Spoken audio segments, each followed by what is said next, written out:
In this video, we're going to set up the tools for C++ programming. Okay, so let's take a look at the tools we'll need to set up our programming environment. This is going to be explained from the standpoint of a Windows system, but if you're using Mac OS X or Linux, Unix, you can just ignore a few of these steps. So the first thing we'll do is download Eclipse, which is a freely available integrated development environment. Unfortunately, it doesn't have a C or C++ compiler built into it, so that's the reason why we'll need to download MinGW. It's also freely available. Then we'll look at installing Eclipse, installing MinGW.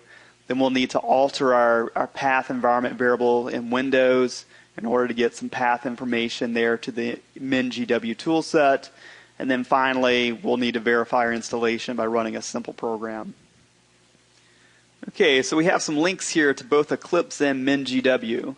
If you're going to be installing Eclipse on a Windows system, I'd recommend getting the 32-bit version. There's been some known bugs with the 64-bit version. Those may be resolved by the time that you watch this video, but my recommendation would just be to download the 32-bit version. If you're going to be running on Mac OS X or a Linux Unix system, you can ignore downloading the MinGW.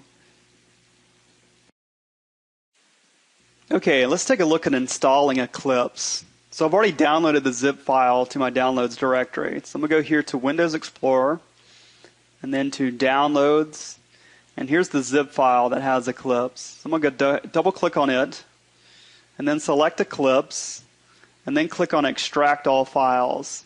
And I'm going to just change the path here so that it goes directly into the C directory.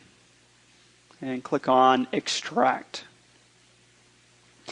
So it may take a little while to extract the files. It's about 120 megabytes in size. Okay, so Eclipse is finished installing, and we can verify that our installation was okay by going to the Eclipse directory and then clicking on Eclipse executable here. And if you get a pop-up here for security warning, you can remove the checkbox if you like. Go ahead and click on Run. All right, so whenever you launch Eclipse, it's going to ask you to select a workspace. So this is going to be where you store your various projects and programs whenever you start development. You can choose the default, or you can change it up if you like. I'm going to change mine to C++. So I'll have a different directory there for my C++ work. And go ahead and click on OK. All right, so it looks like our installation of Eclipse was okay. We'll come back and further verify this. Now let's look at installing MinGW. I already have the installation file saved to my downloads directory. So let's go to Windows Explorer, then Downloads, and here we have the MinGW executable. So go ahead and double click on it, click on Run, click Next again. In this case, we'll use the prepackaged repository catalogs. So click on Next. Read through the license agreement. If you accept the terms, go ahead and click on Accept the agreement. Click Next. Here we'll keep the default installation path, but if you prefer to change that, you can. Click Next. We'll keep the default here as well, so click Next. Here we'll make sure we click on the C++ compiler. That's the main thing that we're looking for here. We'll also want to select the MSys basic system. We need that as well. Click Next, and then finally click Install. So this may take a little bit of time to install, but once we have it, we'll come back and look at configuring our environment.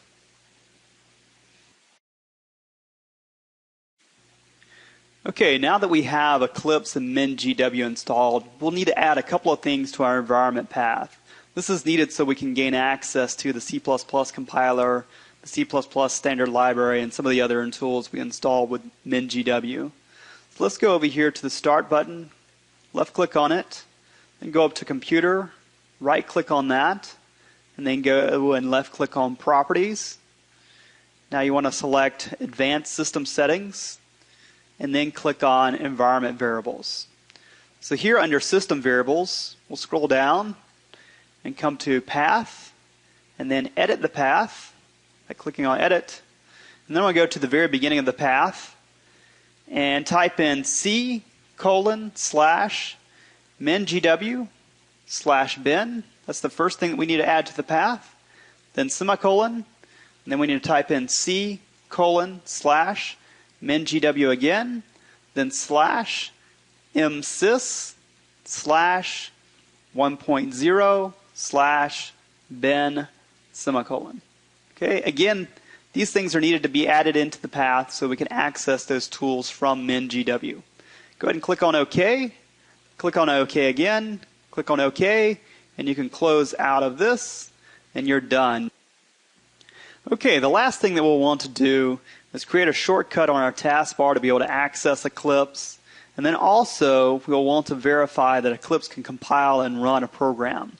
So let's go over here to Windows Explorer. Go to our C drive. Go to Eclipse. And then we'll select eclipse.exe. Right-click on it. And then select Pin to Taskbar. So now we should have a little icon down here for Eclipse. We can left-click on it to launch Eclipse. We'll use our workspace that we set up before. Click on OK. And now once we're inside of Eclipse, we'll go here to File, then select New, and then we'll select C++ Project. Once here, we'll type in a name for a new project, Test, and come here and select Hello World C++ Project. And the tool chain should be MinGW GCC. So make sure those are selected. Go ahead and click on Finish. And once you've done that, you should be able to come up here and click on the Compile button, which will look like a hammer, and verify that you don't get any sort of errors. So if we look down here, we have no errors. And now we'll come here and click on the Run button. So the Run button is this green button with the white triangle. Left click on it. And if we look down here at our console tab, we should have Hello World. And that verifies that everything is working correctly in terms of our Eclipse installation, that we're able to access and make use of the MinGW GCC compiler, and everything seems to be working well.